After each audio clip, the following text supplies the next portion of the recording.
विज्ञान संकल्प चैनल पर। जी दोस्तों, आज हम करते हैं व्याकरण से कोई क्वेश्चन, क्योंकि व्याकरण है वो जो हमारे हैं सभी एग्जाम्स के, चाहे वो सेट हो या फिर स्क्रीनिंग टेस्ट हो, उस सब में एग्जाम्स में हमारे ये व्याकरण आती है। तो आज से हम यूथ कंपटीशन के जितने भी क्वेश्चंस हैं, जिसमें सारे जो पीछे एग्जाम्स हुए हैं उनके सारे जो क्वेश्चन आंसर है वो करेंगे। तो आज हम स्टार्टिंग से करते हैं। वर्णमाला का है सबसे पहले इसमें। तो वर्णमाला पे आधारित जितने भी क्वेश्चन बने हैं पीछे एग्जाम में वो सारे क्वेश्चन हम करेंगे। तो सबसे पहला क्वेश्चन है इसके अंदर, निम्नलिखित में से कंठ्य ध्वनि है क्या है, में से कौन सी कंठ्य ध्वनि है। ये सब पूछी जाती है हमारे नेट का एग्जाम हो या फिर यूपी टेट है, कौन सा भी टेट हो, उसके अंदर सारी ये कंठ्य ध्वनि वाला ये ध्वनि जिनसे भी हमने निकालते हैं उच्चारण सुथान है उनसे निकलते हैं वो सारे हमें याद रखने हैं। और इसमें जो पहला क्वेश्चन है वो कंठ्य ध्वनि से पूछा है। तो इसमें आ जाएगा आंसर हो जाएगा हमारा डी हो जाएगा। तो और अभी आगे देखते हैं इसके अंदर कंठे में कौन से आएंगे, क वर्ग वाले आएंगे जो क ख ग ग हैं। और फिर आगे तलव्य वाले हैं, चैद वर्ग हैं, मूर्धन्य में ट वर्ग आएगा और दंत्य में त वर्ग आएगा और ओष्ठ्य में प वर्ग। ये पांचों का तो हम आगे से ही ध्यान रख सकते हैं, कंठ तालव्य मूर्धन्य दंत्य और ओष्ठ्य से ये क च ट त प हो सकते हैं। आगे चलते हैं, दूसरा क्वेश्चन हमारा, वे ध्वनियाँ जिनके उच्चारण में स्वर तंत्रियों के निकट आ जाने से उनके बीच निकलती हवा से उनमें कंपन होती है। क्या बोला है कि वे ध्वनियाँ जिनके उच्चारण में स्वर तंत्रियों के निकट आ जाने से उनमें से निकलती जो हवा है उनसे कंपन होती है, तो क्या कहलाती हैं बताना है। नासिक ध्वनि, काकल्य ध्वनि या फिर घोष ध्वनि या महाप्राण। तो ये पूछा इन्होंने, तो ये घोष ध्वनियाँ हो जाएंगी। घोष के अंदर क्या होगा, स्वतंत्रियों के निकट जो तंत्रियाँ हैं उनके निकट से जो हवा निकलती है उनमें क्या होगी, कंपन होएगी। जैसे देखो यहाँ इसमें दिया है वर्ग का तीसरा, चौथा और पांचवा वर्ण सभी है वो क्या है, घोष वर्ण है। जैसे य र ल व है तो ये क्या है हमारे घोष वर्ण हो जाएंगी। इनसे निकलती ध्वनि को क्या बोलेंगे हम, घोष ध्वनि। वे ध्वनियाँ जिनके उच्चारण में स्वर तंत्रियों के निकट आ जाने से उनके बीच निकलती हवा में कंपन होता है वे घोष ध्वनियाँ कहलाती हैं। और वर्ग का तीसरा, चौथा, पांचवा वर्ण सभी स्वर य र ल व और है वो घोष वर्ण है। एक तो वर्ग का तीसरा वर्ण, तीसरा और चौथा और पांचवा वर्ण कहलाएगा और सभी स्वर हो जाएंगे और य र ल व क्या हो जाएंगे, घोष वर्ण हो जाएंगे। आगे है ध का उच्चारण स्थान। क्या पूछा है, ध का उच्चारण स्थान पूछा है। तो ये तो हम उच्चारण करके भी देख सकते हैं उस टाइम पे कि ध का उच्चारण क्या होगा। तो उसमें हो जाएगा दंत, त थ द वाला सार वर्ग क्या हो जाएगा हमारा, दंत्य वर्ग में आता है। इसमें आगे वर्ण दिए, व्यंजन दिए है और स्वर ध्वनि दी है कि इनमें कौन से आएंगे। हिंदी में व्यंजन बताए हैं, स्वर की सहायता से हो जाएंगे। और व्यंजन वर्णों की संख्या कितनी है, 33 है। इसमें हो जाएंगे स्पर्श, अंतस्थ और ऊष्म व्यंजन, ये 3 प्रकार के हो जाएंगे। और आगे व्यंजन दिए हैं क वर्ग, च वर्ग, ट त वर्ग, ये सारे प वर्ग दिए हैं। और ऊपर देखो जो ज़्यादातर ये ध्यान देने की चीज़ें हैं, मूलतः हिंदी में उच्चारण के आधार पर कितने वर्ण हैं, 45 हैं, जिसमें 10 स्वर हैं और 35 व्यंजन हैं। कितने व्यंजन हैं, 45। और पूरे वर्ण बताए हैं इन्होंने, 45 वर्ण हैं जिसमें से 10 स्वर हैं और 35 व्यंजन हैं। और लेख के आधार पर क्या है, 52 वर्ण हैं जिसमें 13 स्वर हैं और 35 व्यंजन हैं और 4 क्या हैं, संयुक्त व्यंजन हैं। ये किसी में बताए हैं लेखन के दान पर, ऊपर वाले बताए हैं उच्चारण के दान पर। ठीक है, आगे चलते हैं। इसमें क्वेश्चन नंबर 4 पे, निम्नलिखित में से कौन से 2 वर्ण अयोगवाह कहलाते हैं। क्या पूछा है कि 2 वर्ण जो है वो अयोगवाह, इनमें से छांटने की कौन सी अयोगवाह है। तो स्पष्ट दिखाई दे कि अंग और अ है वो क्या हो जाएंगे हमारे, डी वाला ऑप्शन हो जाएगा अयोगवाह। अंग और अ है वो वर्ण अयोगवाह कहलाते हैं। अयोगवाह ऐसे वर्ण जिनमें स्वर व व्यंजन दोनों के गुण पाए जाते हैं उन्हें क्या कहते हैं, अयोगवाह कहते हैं। हिंदी वर्णमाला में अनुस्वार ए है और विसर्ग अयोगवाण वर होते हैं। अनुस्वार के उच्चारण में श्वास नाक की ध्वनि निकलती है और अनुस्वार हमेशा स्वर के बाद आते हैं। क्या आते हैं, अनुस्वार वो हमेशा स्वर के बाद आते हैं। और हिंदी में अयोगवाह की संख्या 2 ही है और दोनों ये हो जाएंगे अंग और अह। आगे हैं वाक्यों में प्रयुक्त शब्दों का व्यवहारिक और अनुशासित रूप क्या कहलाता है। वाक्यों में बोले हैं कि जो शब्द यूज होते हैं और उन शब्दों का व्यवहारिक और अनुशासित रूप क्या कहलाता है। तो जब अनुशासित रूप अच्छे से हम अनुशासन करके उनको डालेंगे तो वो क्या कहलाएगा, पद कहलाएगा। और पद के बाद में क्या हो जाएंगे, शब्द। ठीक है, इसमें हो जाएगा सी वाला।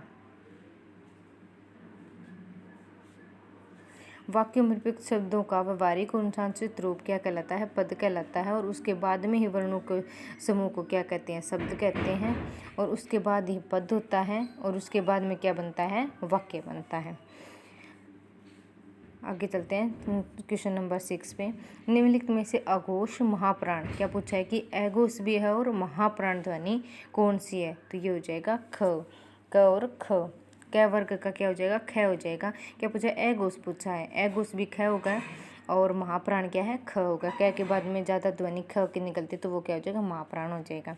क्योंकि पहला, तीसरा और पांचवा अलग प्राण होता है और उसके बाद में महाप्राण पूछा है तो दूसरा और उसका हो जाएगा महाप्राण हो जाएगा। तो ख हो गया महाप्राण। आगे चलते हैं।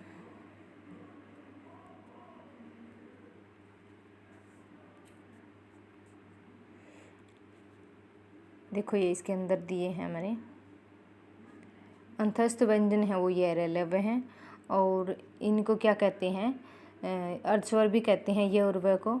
और लुंठित है उसको क्या कहते हैं, र कहते हैं। और लय को पार्श्विक हो जाएगा। और इसके अंदर है तालव्य होते हैं ये च छ ज वाले और दंते हो जाएंगे तथ वाले। और पै वर्ग हो जाए क्या हो जाएगा, ओष्ठ व्यंजन हो जाएंगे। और सारे का से म तक क्या हो जाएंगे, स्पर्श व्यंजन हो जाएंगे। आगे चलते हैं। एक में तालव्य ध्वनि का प्रयोग हुआ है। क्या पूछा है कि एक में कौन से वो है वर्ड है, उनमें से कौन से में से ध्वनि का प्रयोग हुआ है, तालव्य ध्वनि का। तो इसमें पता लग रहा है कि च वर्ग से सारा क्या है, तालव्य ध्वनि हो जाएगा। ताल से बोला जाएगा, तालु से बोला जाएगा। क्योंकि क च त ट प से ऐसे याद रखेंगे तो सारे उच्चारण स्थान में क्या आ जाएंगे, याद हो जाएंगे। आगे चलते हैं। केंद्रीय हिंदी निदेशालय ने हिंदी की मानक वर्णमाला में मूलतः कितनी स्वर और कितनी व्यंजन ध्वनियों को स्थान दिया है। क्या बोले, केंद्रीय हिंदी निदेशालय है, उन्होंने हिंदी की मानक वर्णमाला में कितने स्वर और कितनी व्यंजन ध्वनियों को स्थान दिया है। तो इसका ऑप्शन दिया है सी, 11 और 35। 11 स्वर ध्वनि है और 35 क्या है, व्यंजन ध्वनि है। इसमें एक बार पढ़ लेते हैं ये। केंद्रीय हिंदी निदेशालय ने हिंदी की मानक वर्णमाला में मूलतः 11 स्वर और 35 व्यंजन ध्वनियों को स्थान दिया है। वर्ण भाषा की ध्वनियों के उच्चारित तथा लिखित दोनों रूप में प्रतीक हैं। लिपि चिन्ह भाषा के लिखित रूप में प्रतीक होते हैं, ये हमें पता होता है। तो इन्होंने केंद्रीय हिंदी निदेशालय ने कितने किए हैं, 11 स्वर है और 35 व्यंजन का स्थान दिया है। आगे है इसमें क्वेश्चन नंबर 10 है। उच्चारण स्थान की दृष्टि से हिंदी के अ और आ स्वर हैं। ये सारे दोस्तों जो पीछे पेपर हुए हैं उनकी क्वेश्चन आंसर है। तो हमें एक बार इनको भी देख लेंगे पहली दृष्टि से, तो क्या हो जाएगा कि पीछे हमारे ध्यान हो जाएगा कि हमें कौन से क्वेश्चन किस प्रकार बनते हैं। तो चलो आगे देखते हैं। इसमें क्वेश्चन नंबर 10 है। उच्चारण स्थान की दृष्टि से हिंदी के अ और आ स्वर हैं। तो इसमें हो जाएगा कंठ ध्वनि। किसमें पूछा है, अ और आ पूछा है तो कंठ ध्वनि आती है। अ हमेशा और आ हमेशा क्या आते हैं, कंठ ध्वनि में आते हैं सारे। देखो अ और आ। और तालव्य में क्या है, ई और ई दिया है। मूर्धन्य के अंदर कौन से आएंगे, री और ट वर्ग। सारा दंत्य वर्ग में ल आएगा साथ में और सारा तय वर्ग हो जाएगा। और ओष्ठ ध्वनि में ऊ और पै वर्ग हो जाएगा। मूल स्वर हो जाएंगे सारे, आ ई मूल्य सारे हो जाएंगे क्या हो गए, मूल स्वर हो गए। और संयुक्त स्वर हो जाएंगे ए ओ ए औ। ये सारे क्या संयुक्त वर्ग है, दोनों 2 स्वरों के साथ में बने हैं। आगे चलते हैं। सभी स्वर होते हैं। आगे वाला क्वेश्चन क्या है कि सभी स्वर होते हैं। इसमें है सभी स्वर क्या होते हैं, ये पूछा है कि दीर्घ होते हैं या असुग होते हैं या महाप्राण होते हैं, अलग प्राण होते हैं। तो इसमें दिया है कि अलग प्राण होते हैं। क्या दिया है इसमें कि अलग प्राण होते क्यों होते हैं, क्योंकि आगे देखो, जिन ध्वनि के उच्चारण में मुख से कम मात्रा में प्राणवायु बाहर निकले उसे अलग प्राण कहा जाता है। जिसमें हम उच्चारण करते हैं तो उस टाइम पे हमें कम मात्रा में थोड़ी बाहर वायु निकलती है तो उसे क्या कहते हैं, अलग प्राण। या फिर उसके बाद में जो ज़्यादा निकलेगी वो कौन से हो जाएंगे, महाप्राण कहलाएंगे। तो इसमें कौन सा हो जाएगा, प्रत्येक व्यंजन का पहला और तीसरा और पांचवा या फिर यह वर्ण है वो क्या है, अल्प वर्ग है। अलप्राण वाले व्यंजन हो जाएंगे। आगे देखते हैं क्वेश्चन नंबर 12, निम्नलिखित में से कौन सा वर्ण घोष महाप्राण है। देखो बहुत सारे क्वेश्चन बनते हैं कि घोष वाले और महाप्राण अलप्राण से, ये बहुत ही इंपॉर्टेंट है और हर परीक्षा के अंदर ये पूछे जाते हैं। तो इसमें देखते हैं कौन सा क्वेश्चन आएगा, आंसर आएगा कौन सा वर्ण घोष महाप्राण पूछा है। तो एक तो हमें ये ध्यान रखना है कि महाप्राण तो हमारा क्या हो जाएगा, दूसरा और चौथा वर्ग है, वर्ग का वो हो जाएगा, अक्षर हो जाएगा, वो कौन सा होगा, महाप्राण होगा हमारा। ये बस ये ध्यान रखेंगे तो भी हमारा आंसर क्या हो जाएगा, निकल आएगा। तो इसमें हो जाएगा ह, लास्ट का जो है वो क्या है, महाप्राण आता है। प्रस्तुत वर्णों में है वर्ण है वो क्या है, घोष महाप्राण है। घोष व घोष ऐसी ध्वनियाँ हैं जिनके उच्चारण में स्वर तंत्रियों में कंपन हो, जैसे क च त ट प में का तीसरा, चौथा और पांचवा वर्ण है वो सारे वर्ण क्या कहलाते हैं, य र ल व ह भी क्या है, घोष महाप्राण है। आगे देखते हैं, महाप्राण पूछा इन्होंने कि जन व्यंजनों के उच्चारण में हकार जैसी ध्वनि विशेष रूप रहती है, क्योंकि है बोलते हैं तो पीछे क्या है, हकार की ध्वनि आती है, उसी के लिए बोला है कि ये महाप्राण है। आगे चलते हैं, क्वेश्चन नंबर 13 है, निम्नलिखित में से शब्दों में से उस शब्द को चुनिए जिनमें उचित स्थान पर अनुस्वार का प्रयोग हुआ है। कौन शब्द है कि उन शब्द को चुनिए जिसमें उचित स्थान पर अनुस्वार का प्रयोग हुआ है। तो इसमें हो जाएगा संयुक्त। संयुक्त शब्द में उचित स्थान पर अनुस्वार का प्रयोग हुआ है। अनुस्वार है वो यह स्वर के बाद के आने वाला व्यंजन है जिसकी ध्वनि नाक से निकलती है, जैसे अंगूर, अंगद। ऊपर जो ये अनुस्वार चढ़ा हुआ है, क बाद में कंकण जो बड़ा है, वो कंक के बीच में जो अंक की ध्वनि आती है वो क्या है, ध्वनि है अनुस्वार की। तो इसमें हो जाएगा हमारा संयुक्त, कि ध्वनि या के ऊपर ना बिंदु है ना चंद्र बिंदु है। संशोधन, ध्वनि या के ऊपर चढ़ेगा लेकिन उन्होंने चंद्र बिंदु नहीं लगाया है, संशोधन माना जाएगा ये ऊपर, लेकिन उन्होंने क्या है, चिन्ह के रूप में न लिख दिया है इसके अंदर। तो और गणतंत्र में क्या है, अगर हम सही रूप से लिखें, अगर इसको अनुस्वार के रूप में ऊपर चढ़ाना है तो तंत्र के ऊपर बिंदी आ जाएगी, तो ये क्या हो जाएगा, गलत हो जाएगा यहाँ पे भी। तो इन्होंने पूछा है कि कौन सा शब्द है जो अनुस्वार का प्रयोग इसके अंदर हुआ है। आगे चलते हैं, भाषा की सार्थक लघुत्तम इकाई, क्या पूछा है कि सार्थक होनी चाहिए और लघुत्तम इकाई कौन सी है, तो शब्द हो जाएगा। शब्द का क्या है, हम उसको क्या बना सकते हैं, पद बना करके पीछे क्या कर सकते हैं, उनके अक्षर भी अलग अलग, वर्ण वो अलग कर सकते हैं। सार्थक पूछी है तो शब्द हो जाएगा, क्योंकि अर्थ और वर्ण का भी कुछ अर्थ नहीं निकलता, उसके तो अलग अलग अक्षर हो जाएंगी, मात्रा का भी क्या नहीं बनता, कुछ अर्थ नहीं बनता। तो ये पूछा, सार्थक पूछिए और लघुत्तम इकाई पूछिए, सबसे छोटी इकाई पूछिए तो शब्द हो जाएगा। आगे है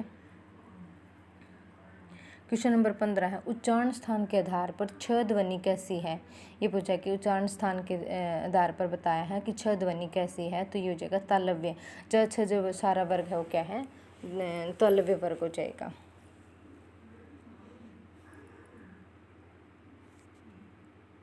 आगे है, स्पर्श संघर्षी महाप्राण कौन सा व्यंजन है। इसमें से पूछा है कि महाप्राण पूछ लिया और स्पर्शी भी पूछा है और संघर्षी भी पूछा है। संघर्षी पता है कि जिसमें हमारे आवाज़ के टकराहट पैदा हो तो वो कौन सा होगा, संघर्षी हो जाएगा। इसमें देखो क्वेश्चन आंसर है इसका 6 वाला, सी वाला ऑप्शन हो जाएगा। तो और इसमें ये देखो स्पर्श संघर्षी देख लेते हैं, इसमें कौन से, जिन व्यंजनों के उच्चारण में स्पर्श का समय अपेक्षाकृत अधिक होता है, क्या कि ज़्यादा समय लगता है तो उसका क्या बोलेंगे, और उच्चारण के बाद वाला भाग वो संघर्षी हो जाता है, वे स्पर्शी संघर्षी कहलाते हैं। जैसे च, छ, ज और झ, ये क्या हो जाएंगे, स्पर्श संघर्षी व्यंजन है, महाप्राण व्यंजन है। और महाप्राण का पता है कि ये हो जाएंगे स्पर्श व्यंजन के वर्गों के द्वितीय और चतुर्थ और श है वो क्या हो जाएंगे, महाप्राण व्यंजन हो जाएंगे। आगे है, निम्नलिखित में से कंठोस्य ध्वनि है। कंठ भी पूछ लिया और ओष्ठ से पूछ लिया, कंठोस्य पूछा है, ध्वनि पूछी है, तो इसमें हो जाएगा डी वाला ओ। ये कंठ से ए निकलता है और ए प्लस ये संयुक्त ध्वनि भी हो जाएगी हमारी, औ होगा संयुक्त ध्वनि तो, लेकिन कंठ और ओष्ठ के साथ में दोनों इकट्ठी बोली जाती है ओ, तो ओ हो जाएगा हमारा कंठोष्य ध्वनि। और भी आगे इसमें देखो दिया है, और औ दोनों क्या हो जाएंगे, कंठोष्य ध्वनि हो जाएंगे। देखो यहाँ पे दिया है कंठोष्य ध्वनि। अकेली ओष्ठ की पूछे तो ऊ और ऊ हो जाएंगे, दोनों ऊ आ जाएंगे। और ध्वनि व्यंजन में आ जाएगा प फ ब मैं, ओष्ठ में आ जाएगा। आगे है, हिंदी शब्दकोश में निम्न में से कौन सा शब्द सबसे पहले आएगा। क्या पूछा कि हिंदी शब्दकोश में इनमें अलग अलग करके देखने पड़ेंगे। पकवान, द्वार, त्राटक, क्षमा, ये अलग अलग करके देखने पड़ेंगे कौन सा सबसे पहले आएगा। पकवान का प प्लस अ, क, व, आ और न ये हो जाएगा। और द्वार का अलग अलग इनको देख फिर उनको बताना पड़ेगा कि इनमें से सबसे पहले कौन सा आएगा। इसमें शायद आगे करके भी दिखाया है, इसमें देखते हैं। ये देखो, ये इन्होंने डिफाइन करके तो नहीं बताया अच्छे से निकाल के, लेकिन ये भी अगर निकाल के देखेंगे तो अपने आप आ जाएगा। क्षमा में क्योंकि श है, क्ष जो दो संयुक्त संवर है तो इसमें क प्लस श बनेगा। और त्राटक का बनेगा त और र मिलके बना है। श है वो क्या बना है, एक बार मैं करके बताती हूँ। समा है वो स जो बना है क्ष वो क प्लस श भी बना है। और प्लस क्या बनेगा म और प्लस अ ये बनेंगे। और त्राटक अगर अलग अलग करेंगे तो त्र बनेगा, त्र त प्लस र और प्लस में ट आ की आ जाएगी, मात्रा हो जाएगी आ प्लस ट प्लस अ प्लस क प्लस अ। तो ये दूसरे नंबर पाएगा, लेकिन पहला कौन सा हो गया, समा हो जाएगा। दूसरा त्राटक है, तीसरा द्वार है। द्वार में वो प्लस आधा है तो द प्लस वो प्लस आधा व आएगा, ना कि उसके अंदर अ की मात्रा आएगी। तो व और प्लस आ और प्लस र। तो सबसे पहले कौन सा आएगा, क वर्ड आएगा, क्योंकि क वर्ड है वो सबसे पहले आता है। तो क वर्ड आ जाएगा, इसमें हो जाएगा डी वाला। ठीक है, आगे चलते हैं। आगे वाला क्वेश्चन है, इसके अंदर शब्दकोश की दृष्टि से शब्दों का सही क्रम पूछा है, कौन सा है, क्यों कौन सा शब्द सबसे पहले हम उच्चारण के स्थान से बताएंगे कि कौन सबसे पहले आएगा। तो इसमें सी वाला हो जाएगा कंठस्थ, कमल, कलंक और कलई। ये भी अलग अलग निकाल के देखने पड़ेंगे, इसकी भी एक अलग से वीडियो बना दूँगी कैसे कैसे इसमें आते हैं। बहुत सारे वर्ड है ऐसे पूछे जाते हैं अलग से निकाल के। तो ये इसकी एक मैं अलग से इन दोनों क्वेश्चन को लेके तीन क्वेश्चन हो गए, पीछे वाला 18 नंबर वाला, 19 वाला और 20 वाला, इनको देख के मैं अलग के वीडियो बना दूंगी, तो उन पर अच्छे से पता लग जाएगा ये कैसे निकालने होते हैं। वैसे हम इनको अकेले उसे वीडियो से देख लेंगे तो फिर उसके बाद में क्या होगा, हम देखते क्वेश्चन को बना देंगे कि कौन सा शब्द पहले आएगा। तो आगे देखते हैं, इसके अंदर सबसे पहले कंठस्थ हो जाएगा, फिर उसके बाद में कमल है, फिर कलंक है और कलई है। आगे देखते हैं, 20 वाले में हो जाएगा ए नंबर, और इसमें उत्कंठा, उत्क्षिप्त और उद्योग और उद्वेग ये वाला आ जाएगा।